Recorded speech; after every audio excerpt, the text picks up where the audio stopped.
कई नदियों से मिलन होता है। उन नदियों को प्यार से स्वीकार करती हुई भगवती भागीरथी अविरल गति से समंदर की ओर प्रवाहित होती रहती है। और जब वो समंदर में मिलती है, गंगा सागर से मिलती है, तो गंगा सागर वाला दृश्य फिर से बिल्कुल अलग होता है। एम आ कथा धारा पण अविरल वहती रही छे हजारों वर्षों थी।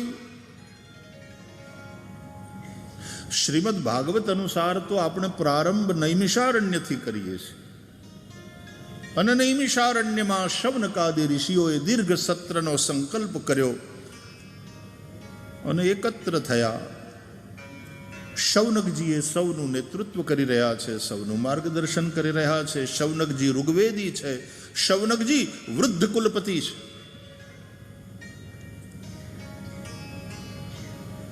અને એના માર્ગદર્શનમાં દીર્ઘ સત્રનું આયોજન થયું છે નૈમિષારણ્યમાં गोमतीना तट पर, जहां माना जाता है कि नैमिषारण्य के पेड़ पेड़ परमात्मा का स्वरूप। हमारे यहां ये मान्यता है कि पुष्कर में पानी के रूप में, नैमिषारण्य में पेड़ों के रूप में, बद्री में पहाड़ों के रूप में और पुलहाश्रम में पत्थर शालिग्राम शिला के रूप में प्रभु प्रत्यक्ष है। पुष्करराज सरोवर में पानी न हो तो बात पूरी थी जाए। नैमिषारण्य में यदि पेड़ न बचेंगे तो नैमिषारण्य नाम की सार्थकता न रहेगी। जाते हैं हम बद्री में दर्शन के लिए तो नर और नारायण दो पहाड़ है। उन रूपों में भगवान नरनारायण प्रत्यक्ष हैं। और पुलहाश्रम, अभी थोड़े महीने पहले हम मुक्तिनाथ में कथा करके आए।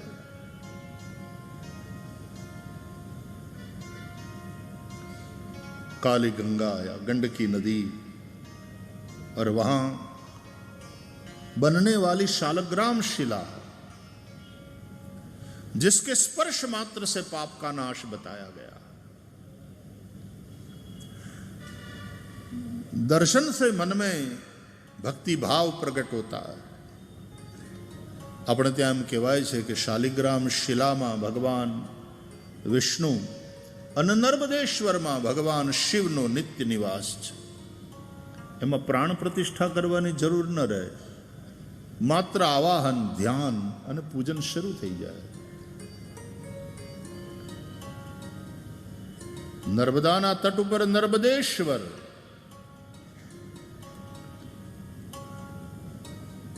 અને ગંડકી નદીમાં શાલિગ્राम। तो नर्मदाना प्रवाह में और वो काली गंगा के प्रवाह में भी बहुत अंतर है। तो ऐसी शिलाएं बनती है, चक्रांकित वैशिष्ट्य है ये। शिव जी ने बिल्व पत्र ने, भगवान शालिग्राम ने तुलसी। अद्भुत है सनातन धर्म, अपनी परंपराओं ने, अपनी आ बधी पूजा विधिओं ने एमा निश्चित थयेला पदार्थों, पुष्पो, पत्रों,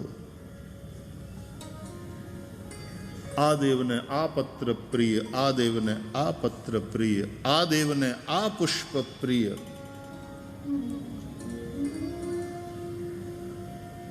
जेने जे प्रिय छे तेने ते आपीने एनी प्रसन्नता आपणे प्राप्त करवानी। पूजाना जे विधि निषेध छे एने समजीने शास्त्रोक्त विधि अनुसार वेदज्ञ ब्राह्मणों पूजा संपन्न करावे, यज्ञ करावे। तो नैमिषारण्य में वो जो पेड़ों की छाया है, उन पेड़ों के रूप में परमेश्वर प्रत्यक्ष है, और भगवान की कृपा छाया में बैठ करके ही ये 88,000 ऋषि दीर्घ सत्र कर रहे हैं। व्यासजी लखे છે सत्रम स्वर्गाय लोकाय सहस्र सममासत। स्वर्गाय लोकाय, સ્વર્ગ સુખની પ્રાપ્તિ માટેનું એ દીર્ઘ સત્ર છે. યજ્ઞ યાગાદી આપ સૌને ખ્યાલ જ હશે, આપણો વેદ જે પરંપરા છે એમાં સંહિતા એટલે કે મૂળ વેદ, અને પછી બ્રાહ્મણ, આરણ્યક, ઉપનિષદ આવા વિભાગ છે. બ્રાહ્મણ ગ્રંથો એ વિધિ વિભાગનું નિર્દેશન કરે છે. આરણ્યકો દેવતાઓની સ્તુતિઓ અને ઉપનિષદો જ્ઞાનની વાત કરે છે. તો વિધિ, આરણ્યક અને ઉપનિષદ એમાં પણ કર્મ, ભક્તિ અને જ્ઞાન આવી રીતની વાત છે. તો બ્રાહ્મણ ગ્રંથો એમાં યજ્ઞ કેવી રીતે કરાય, કયા મંત્રનો કઈ વિધિમાં ક્યાં વિનિયોગ થાય, કયા મંત્રના કયા ઋષિ છે, એ મંત્રના દેવ કોણ છે, મંત્રનો છંદ કયો છે, આદિ આદિ એની જાણકારી મેળવવાની હોય. શુલ્બ સૂત્રો છે, અને એમાં કેવી રીતે જુદા જુદા પ્રકારના યજ્ઞો માટેની વેદિકાઓ, હવનકુંડ કેવી રીતે તૈયાર થાય, કયા આકારે, કયા માપના, કયો યજ્ઞ છે, એના માટે આહુતિઓની સંખ્યા કેટલી, યજમાન કોણ છે, તે અનુસાર યજ્ઞ વેદિકાનું નિર્માણ. આ સાયન્સ છે વાલા, ગમે એમ ઈંટું ખડકી દેવાની વાત નથી. એના નિર્માણની પણ ચોક્કસ વિધિ હોય છે. તો શુલ્બ સૂત્રોમાં આ બધું નિર્દેશન પ્રાપ્ત થાય. તો કર્મ માર્ગ જે છે, યજ્ઞ જે છે, એના દ્વારા પ્રાપ્ત થતા પુણ્યનું ફળ સ્વર્ગ છે. નૈમિષારણ્યમાં શવનકાદી 88,000 ઋષિઓ 1,000 વર્ષનો યજ્ઞ આદરીને બેઠા છે. સત્રમ સ્વર્ગાય લોકાય, સ્વર્ગલોક માટે પુણ્યનું ફળ છે સુખ, અને સુખમાં સ્વર્ગ સુખ.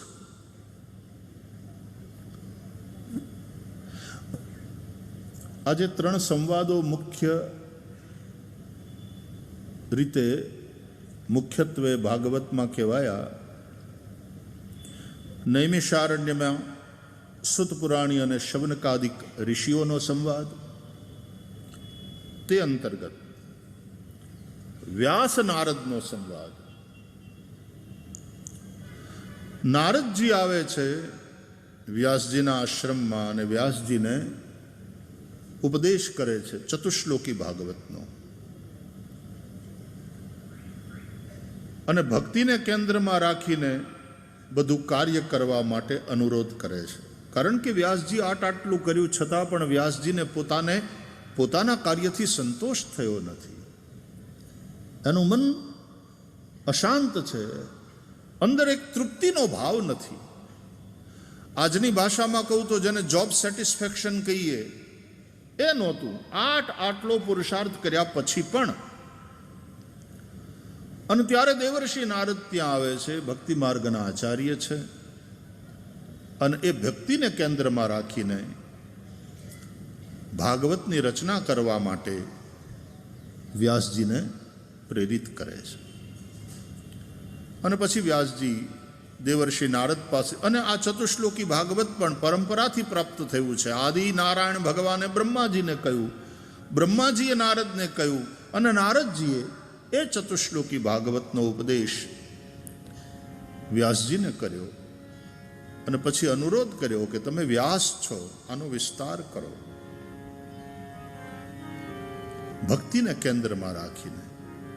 પછી જુઓ તમને કેવી તૃપ્તિ થાય છે, કેવો આનંદ થાય છે. અને વાલા, સમાજની અંદર પરિવર્તન આવે,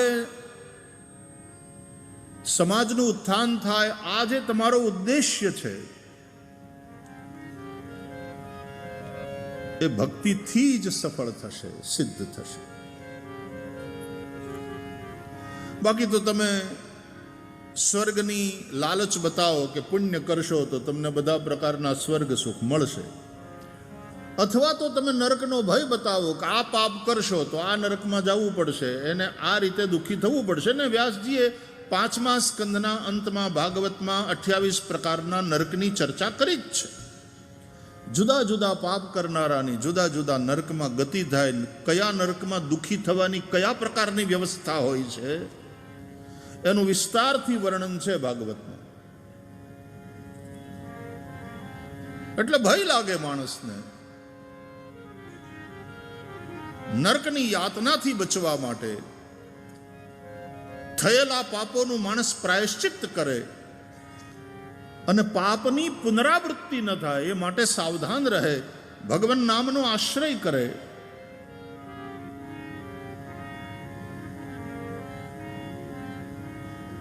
પણ સ્વર્ગનો લોભ અને નરકનો ભય ક્યાં સુધી કામ કરશે? लोभ અને भय वो अपने आप में कहां अच्छी वृत्तियां हैं. એને બદલે પ્રેમ જાગે ભગવાન માટે, એવું કંઈક કરો ને.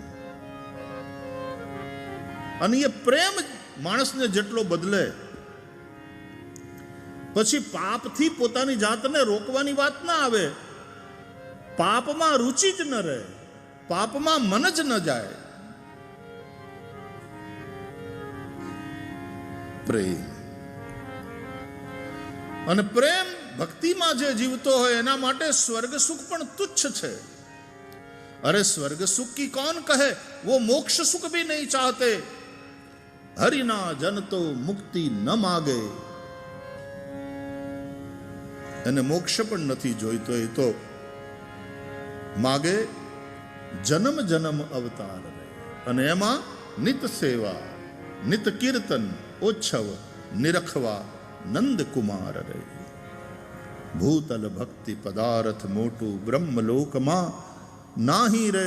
પુણ્ય કરી અમરાપુરી પામ્યા, પણ અંતે તો 84 માહી રે.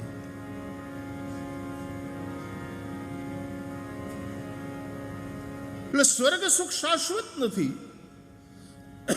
અને મોક્ષનું સુખ રૂખું રૂખું છે. રૂખું રૂખું રૂખું રૂખું. શાંતિ સારી વાત,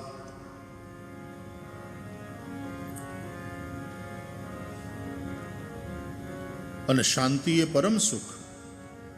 અશાંતસ્ય કુત સુખમ. પણ શાંતિ તો શમશાનમાં હોય. કોઈ એકાંત સ્થાનમાં પણ એકદમ નીરવ શાંતિ હોય. રાત પડે ને નીરવ શાંતિ થઈ જાય.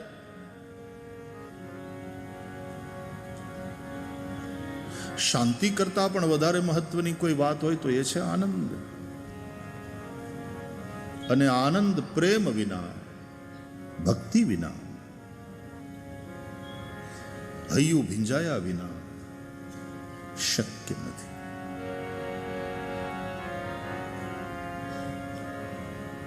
એટલે વ્યાસજી, આનંદનો અનુભવ કરવો હોય, અંદરથી તૃપ્તિનો અહેસાસ તમને થાય એવી ઈચ્છા હોય તો ભક્તિને કેન્દ્રમાં રાખી અને ભાગવતની રચના કરો. અને પછી એ ભાગવત જન જન સુધી પહોંચે એવું કંઈક કરો. અને આખો એક પ્રકલ્પ, પ્રોજેક્ટ વ્યાસ અને નારદજીના નિર્દેશનમાં વ્યાસજી દ્વારા સંપન્ન થયો. ભાગવતની રચના થઈ. પરમહંસ શુકદેવ દ્વારા ભાગવત પહોંચ્યું અનેક લોકો સુધી. અને ત્યાં ભાગવતનો ઉદ્દેશ્ય કોઈ સ્વર્ગ સુખ નથી, ભક્તિ, આંતરિક આનંદ, તૃપ્તિનો અહેસાસ. ભગવાને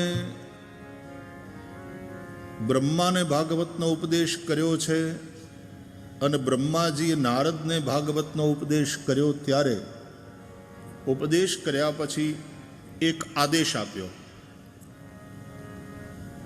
કે બેટા હવે ફરો, વિચરો, ગાઓ, આ ભાગવતનું ગાયન કરો. પણ પ્રયોજનમ અનુદ્દિશ્ય મંદોપી ન પ્રવર્તતે, ये नियम है. बिना प्रयोजन के तो मूर्ख भी कुछ नहीं करता. તો આ સતત વિચરવું, આ ભાગવતનું ગાયન કરવું, આજે અહીંયા કથા છે, કાલ ત્યાં છે, પરમ દિવસે ત્યાં છે, ને અમારે 2 વર્ષનું બુકિંગ છે, એવું આપણે આમ ગૌરવપૂર્વક કહીએ. પણ હું લેવા આટલી દોડાદોડી, આટલા લગાતાર ગળા તોડીને ગાયન શું કામ? कुछ प्रयोजन तो होना चाहिए. कहने के पीछे आयोजन, निमित्त तो है, लेकिन प्रयोजन क्या है? अवसर છે કે ભાઈ 168મો વાર્ષિકોત્સવ છે અને ઉમરેઠ સંતરામ મંદિરના નવનિર્માણને 25 વર્ષ થયા. આ એક બહાનું, આ એક નિમિત્ત મળ્યું. પણ ઉદ્દેશ્ય શું? કે એ નિમિત્તે આ કર્યું બરાબર, તો હું કામ? એક ધારા કથાકારો ગાયન કરે ને વિચરણ કરે, એનો ઉદ્દેશ્ય શું? તો પ્રયોજનમ અનુદ્દિશ્ય મંદોપી ન પ્રવર્તતે, ये नियम है. तो ब्रह्माजीए तो नारद ने समझाયું, देखो बेटा, एक उद्देश्य है, एक संकल्प लेकर के तुम्हें चलना है. क्या? बोले विचरो, लगातार गायन करो भागवत का, सुनाओ, पहुंचाओ जन जन तक. लेकिन एक बात याद रखना कि उसका उद्देश्य क्या होना चाहिए. बोले यथा हरौ भगवती नृणाम भक्तिर भविष्यति, यथा हरौ भगवती नृणाम भक्तिर भविष्यति सर्वात्मन्यखिलाधारे इति संकल्प्य वर्णय. ये भागवत में ब्रह्मा जी ने नारद जी को स्पष्ट आदेश दिया है. एवी रीते वर्णन करजो અને એટલા માટે ગાયન કરજો કે જેનાથી સર્વાત્મા સર્વાધાર ભગવાન શ્રી હરિમાં સૌને અનુરાગ થાય, પ્રેમ થાય, ભક્તિ થાય. નૃણામ ભક્તિર ભવિષ્યતિ. અને એટલા માટે વ્યાસજીના ભાગવતમાં અંતે આ જ વાત માગવામાં આવી કે ભવે ભવે યથા ભક્તિ પાદયોસ્તવ જાયતે તથા કુરુષ્વ દેવેશ નાથસ્ત્વન્નો યતઃ પ્રભો.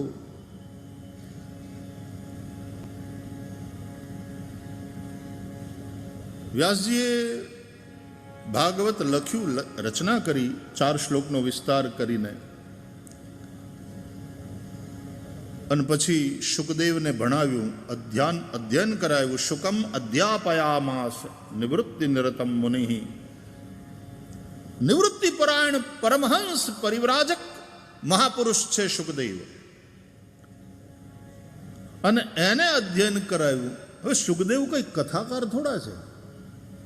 આવા પરમહંસ, એવા કેટલાય મહાપુરુષોને આજે પણ આપણે સૌ ઓળખીએ છીએ.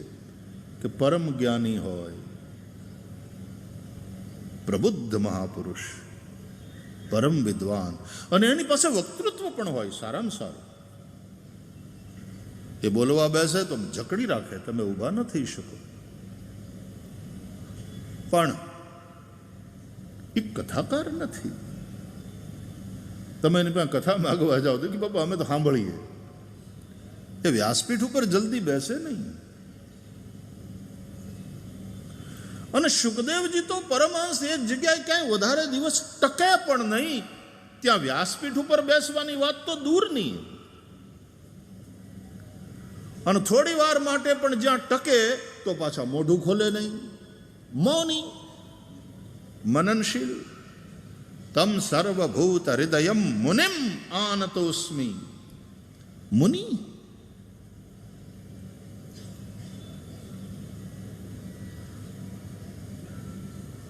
તો સુખદેવ કંઈ કથાકાર નથી. પણ એ 7 દિવસ સુધી બેસી જાય, મૌન છોડી મુખર બની અને કથાનું શ્રવણ કરાવે રાજા પરીક્ષિતને અને ત્યાં બેઠેલા સૌને. વ્યાસજીએ એ જગ્યાએ લખ્યું છે, યસ્યામ વૈ શ્રૂયમાણાયામ કૃષ્ણે પરમ પુરુષે ભક્તિરુત્પદ્યતે પુંસઃ શોક મોહ ભયાપહા. જેનું શ્રવણ કરવા માત્રથી ભગવાનમાં ભક્તિ થાય છે એવું આ ભાગવત. એટલે કે છે ભક્તિ જનિકા સંહિતા છે ભાગવત. અને એ ભક્તિ કેવી બોલે? શોક મોહ ભયાપહા. મનુષ્યના શોકને, મનુષ્યના મોહને અને મનુષ્યના ભયને હરી લેનારી એવી હરિભક્તિ પ્રગટ કરનાર. તો વ્યાસજી અને નારદજીનો જે પ્રકલ્પ છે, અથવા તો એમની જે જોડી છે, અને એમણે મળીને જે કાર્ય કર્યું છે એમાં ભક્તિ કેન્દ્રમાં છે. અને ભક્તિ દ્વારા વ્યક્તિ અને સમાજ એના ચરિત્રનું નિર્માણ થાય. વ્યક્તિના ચરિત્રનું નિર્માણ અને સમાજનો ઉત્કર્ષ થાય, એ પ્રયોજન છે. પૂજ્ય ડોંગરે બાપજી એમ કહેતા કે વ્યાસજી અને નારદજી એ મધ્યમાધિકારી વક્તા શ્રોતા છે અને સમાજ સુધારક સંત છે. સુખદેવજી અને રાજા પરીક્ષિત એ ઉત્તમાધિકારી વક્તા શ્રોતા છે. સમાજને સુધારવાનો કોઈ આશય એમાં નથી. સુતજી અને શૌનકાદી ઋષિઓ એ હીનાધિકારી વક્તા શ્રોતા. એમનો ઉદ્દેશ્ય, પહેલી વાત, યજ્ઞ મુખ્ય છે, ત્યાં કથા ગૌણ છે. સવારના પોરમાંથી યજ્ઞ ચાલુ થાય અને પછી તે દિવસની નિશ્ચિત આહુતિઓ અપાઈ જાય, પછી યજ્ઞ વિરામ લે, પછી થોડી વાર કંદમૂલ ફલ ખાઈને વિશ્રાંતિ, અને પછી વળી પાછા બધા ઋષિઓ બેસી જાય સભામાં. બચેલા સમયમાં એ સુત મહારાજના મુખે કથા સાંભળે છે. એટલે નૈમિષારણ્યમાં યજ્ઞ મુખ્ય છે. કથા યજ્ઞનું એક અંગ છે. કારણ કે દરેક યજ્ઞની સાથે સત્સંગનું આયોજન થવું જોઈએ. પણ ત્યાં મુખ્ય પ્રયોજન યજ્ઞ છે. જેમ 5 દિવસનો વિષ્ણુ યાગ મોટે પાયે કર્યો હોય, 108 કુંડી વિષ્ણુ યાગ, આટલા બ્રાહ્મણો, 4 વેદના ભૂદેવોને બોલાવ્યા છે, આટલા યજમાનો છે, બહુ મોટો ઉત્સવ છે, આટલી આહુતિઓ પડશે.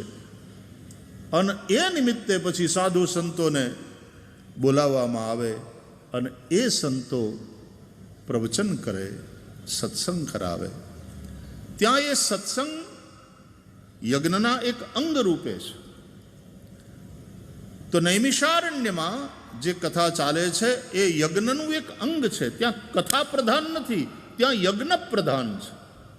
અને યજ્ઞનો ઉદ્દેશ્ય સત્રમ સ્વર્ગાય લોકાય, સ્વર્ગ સુખ માટે. તો મીમાંસકો હોય, કર્મ માર્ગના પથિકો હોય તો કહે યાવત જીવેત અગ્નિહોત્રમ જુહુયાત, સ્વર્ગ સુખ. એટલા માટે ત્યાં હિનાધિકાર ગણાય. આપણા કરતા તો સારા જ, હિનાધિકારનો અર્થ કોઈ ગલત ન કરે. સુતજી અને શૌનકાદિ ઋષિઓ હિનાધિકારી વક્તા શ્રોતા, વ્યાસજી અને નારદજી મધ્યમાધિકારી વક્તા શ્રોતા, શુકદેવજી અને રાજા પરીક્ષિત એ ઉત્તમાધિકારી વક્તા શ્રોતા ગણાયા છે. પ્રથમ સ્કંદ અધિકાર લીલા છે ને એમાં 3 પ્રકારના અધિકારી વક્તા શ્રોતાની વાત કહી છે.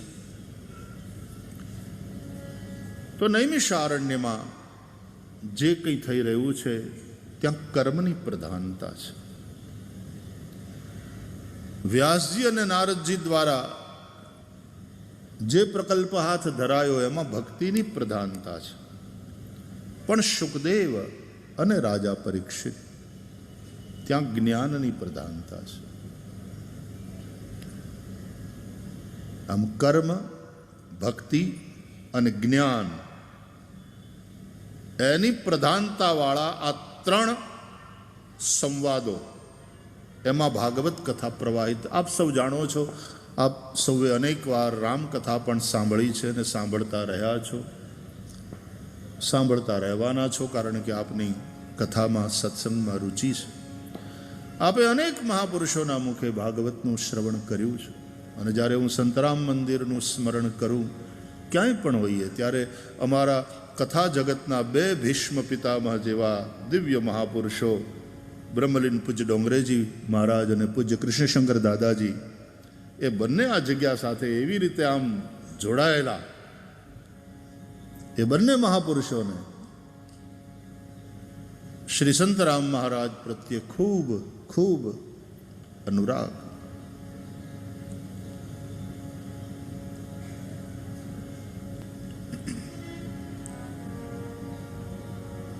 તો અનેક વાર એ મહાપુરુષોના મુખે પણ આપ સૌએ કથાનું શ્રવણ કર્યું છે.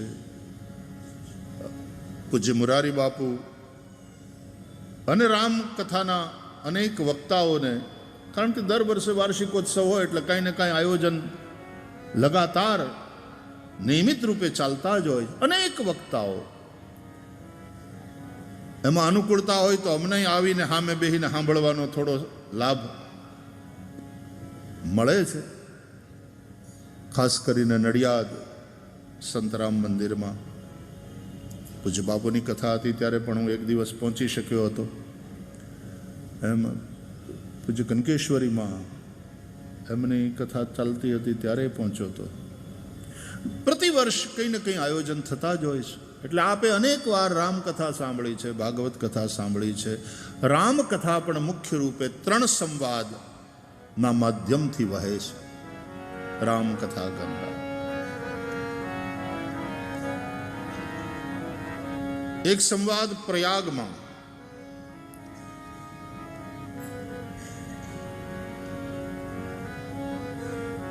મુનિ ભરદ્વાજના આશ્રમમાં. મુનિ ભરદ્વાજ યજ્ઞવલ્ક્ય ઋષિને પૂછે છે અને યાજ્ઞવલ્ક્ય સંભળાવે છે કથા. ભરદ્વાજ મુનિ બસહી પ્રયાગા, ભરદ્વાજ મુનિ બસહી પ્રયાગા, તિન કર પર અતિ અનુરાગા, તિનહિ રામ પદ અતિ ભરદ્વાજ મુનિ બસહી પ્રયાગા, ભરદ્વાજ મુનિ બસહી પ્રયાગા, તાપસ સમદમ દયા નિધાના, તાપસ સમદમ દયા નિધાના,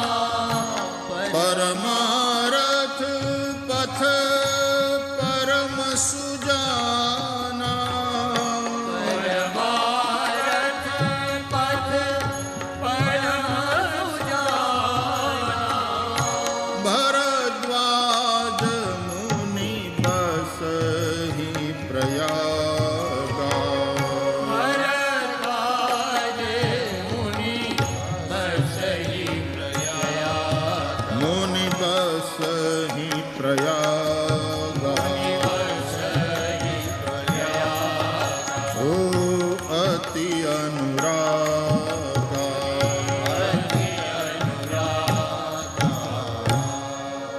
ભરદ્વાજ મુનિ અને યાજ્ઞવલ્ક્ય ઋષિનો સંવાદ, મુનિ ભરદ્વાજના પ્રશ્ન અને ઉત્તરમાં યાજ્ઞવલ્ક્ય મહારાજ દ્વારા કથાનું ગાયન. એ સંવાદ અંતર્ગત ऐसे ही संशय की न भवानी ओ महादेव तब कहा बखानी, इस निवेदन के साथ याज्ञवल्क्य ऋषि भगवान शिव और पार्वती जी का संवाद सुनाते. तो बीजो संवाद कैलासना गिरि शिखर पर देवोना देव त्रिभुवन गुरु મહાદેવ ભગવાન શિવ અને મા ગિરજા પાર્વતી એની વચ્ચે થયો.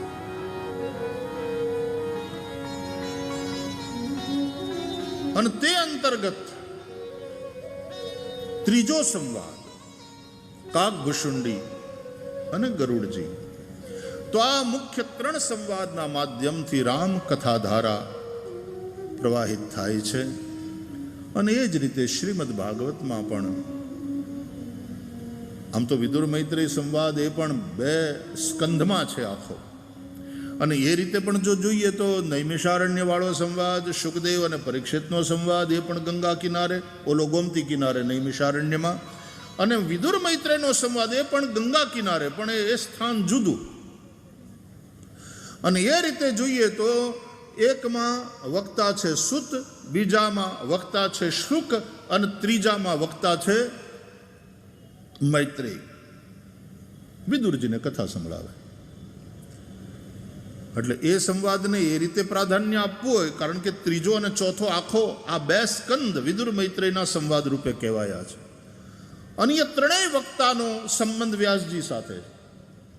આપણે આ બાજુ વ્યાસજી નારદજીને એક બાજુ મૂકીએ તો આ 3 સંવાદ તમે લઈ લો તો પણ એ ત્રણેય વક્તાઓનો સંબંધ વ્યાસજી સાથે છે. સુત વ્યાસજીની શિષ્ય પરંપરામાં છે. રોમહર્ષણ અને એના પુત્ર ઉગ્રશ્રવા તો એ શિષ્ય છે. શુકદેવ પુત્ર છે વ્યાસજીના, અને મૈત્રેય મિત્ર છે. તો એક શિષ્ય, એક પુત્ર અને એક મિત્ર, આ ત્રણેયના સંબંધ વ્યાસજી સાથે છે. પણ જ્ઞાન, ભક્તિ અને કર્મની દ્રષ્ટિએ જોઈએ તો નૈમિષારણ્યમાં જે સંવાદ છે, જે ઋષિઓ, શૌનકાદિ ઋષિઓ દીર્ઘ સત્ર માટે બેઠા છે, ત્યાં કર્મ પ્રધાન છે. વ્યાસજી અને નારદજી એમના દ્વારા જે ભગવત કથાનો આશ્રય લેવામાં આવ્યો એ ભક્તિ પ્રધાન છે. અને શુકદેવ અને રાજા પરીક્ષિતનો જે સંવાદ છે તે જ્ઞાન પ્રધાન છે. કારણ કે શુકદેવ પણ હવે નિવૃત્તિ નિરતમ મુનિ, નિવૃત્તિપરાયણ મહાપુરુષ છે, પરમહંસ છે. અને રાજા પરીક્ષિત પણ નિવૃત્તિ લઈ ચૂક્યા છે. બધું જ છોડીને, ઇવન અન્નજળ છોડીને, અનશન લઈને એ ગંગાના તટ ઉપર બેઠા છે. અને એવો એક નિવૃત્તિનો કાળ આવે ત્યારે પછી બધું જ છોડીને મુક્તિ, મુક્તિ, બધાથી મુક્તિ, બધું છૂટે. અને જ્ઞાન પ્રધાન એ સંવાદ છે.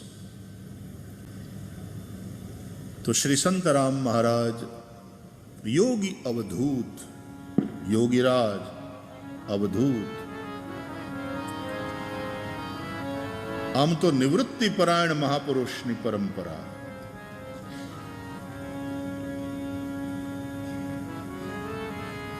कोई मूर्ति नहीं, कोई बीजू मंदिर नहीं, पण जे हो ई बधाय परमात्मानी ज मूर्ति, आ बधा परमात्मानुं ज प्रगट स्वरूप छे। भगवान विश्व मूर्ति छे, पण त्यां महत्व आपणे त्यां संतराम मंदिरमां दिव्य अखंड ज्योतनुं छे। संतराम परंपरामां એ પરંપરાનું મહત્વ છે, એ જે અવધૂતિ પરંપરા છે, અને દિવ્ય જ્યોતને અજવાળે પછી જે થઈ રહ્યું છે બધું થાય છે.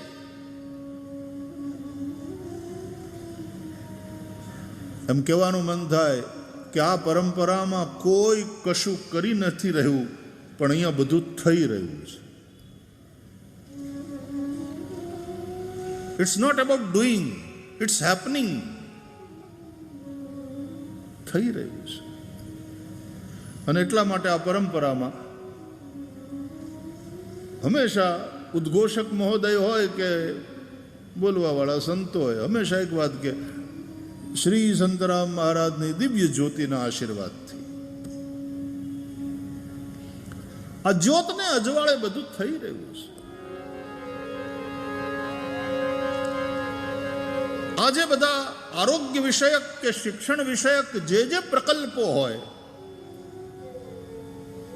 એ કોઈ પરોપકાર, પરમ શું કામ પરોપકારના પચડામાં પડે? પરમહંસ નહીં પડતા. ભાગવતમાં 5મા સ્કંદમાં પરમહંસોની કથા છે. 2 પરમહંસો, એક જ્ઞાની પરમહંસ ભગવાન ઋષભદેવ, બીજા ભક્ત પરમહંસ શ્રી જડભરતજી. એમાં જડભરતજીની જે કથા ભાગવતમાં લખી છે કે પૂર્વ જન્મના એ રાજા ભરત અને બધું જ છોડી અને વનમાં જતા રહે અને ભજન કરતા હોય, અને ભજન કરતા કરતા એકવાર નદીમાં સ્નાન કરતા કરતા એક હરણના બચ્ચાને પાણીમાં તણાતું જોયું. કરુણા તો પરમહંસ છે ને, આમ નાળિયેર જેવા હોય, ઉપરથી બહુ કઠણ લાગે તમને. એની અંદર કોપરું હોય ને એની અંદર તો પાછું સાવ નિર્મળ મીઠું પોષક જળ હોય. અત્યારે હજી સુધી જો આ દેશમાં કાંઈ એકદમ હાવ શુદ્ધ રહ્યું હોય તો નાળિયેર પાણી છે. બાકી તો ઓલી પ્લાસ્ટિકની બોટલ ખરીદીને પાણી આપણે લઈએ એ કેટલા શુદ્ધ હશે ને ક્યાંથી ભરાયા હશે એ તો ખબર, ખાતરીપૂર્વક તો કાંઈ કહી શકાય એવું હોતું નથી.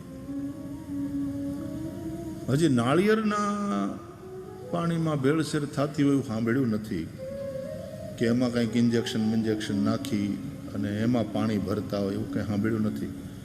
કંઈ થયું છે કદાચ, બહુ એડવાન્સ જમાનો છે ભાઈ, લોકો બહુ નવોન્મેષ, નવાચાર એવું નવું કરે છે. કદાચ નાળિયેરના પાણીમાં ભેળસેળ થાય તો ખબર નહીં. પામ અત્યાર સુધી તો એવું છે નહીં, એટલે શુદ્ધ નાળિયેરનું પાણી મળે. તો બહારથી કઠણ, એની અંદર સરસ મજાનો ગર્ભ, એનું ટોપરું, અને પછી એની અંદર પાછું નિર્મળ મીઠું, સુપાચ્ય એટલે રોગીઓને માટે બહુ સારું, અને પોષક, ખૂબ એનર્જી આપે, શક્તિ આપી શકે એવું જળ. પરમહંસ કંઈક આ પ્રકારનો મહાપુરુષ હોય છે. ઉપરથી બહુ કઠણ, બહુ વર્ષો પહેલાં બદ્રીનાથમાં કથા હતી, તો પહાડ ઉપર રાત્રિના સમયે આમ દીવા બળતા જોયા. ત્યાંના જે લોકો હતા એને મેં પૂછ્યું કે ત્યાં ઉપર કોણ રહે છે આટલી ઊંચાઈએ? તો કે એક મહાત્મા રહે છે. અચ્છા, મેં કીધું ત્યાં જવાય એમને પગે લાગવા? તો પાણા ખાવાની તૈયારી હોય તો જવાનું સાહસ કરાય. એને ખબર પડે કોક ચડે છે ને અહીંયા ઉપર મારી પાસે આવે તો ઉપરથી પાણા મારે છે, પથ્થર મારે. ત્યાં કોઈ જતું જ નથી, જવાની હિંમત કરતું નથી. તો મેં કીધું પણ ત્યાં આટલી ઊંચાઈએ? તો કે એમના જેણે નિયુક્ત કર્યા છે અથવા તો જેને સેવા સોંપી છે એવા 1-2 માણસો જ તે સીધું સામાન 15 દિવસે મહિને દાડે ત્યાં જઈને પહોંચાડી આવે. ત્યાં પહોંચાડે એટલે મહારાજને પ્રણામ કરીને ત્યાંથી ભાગવાનું કે અબ નીકળો યહાં સે.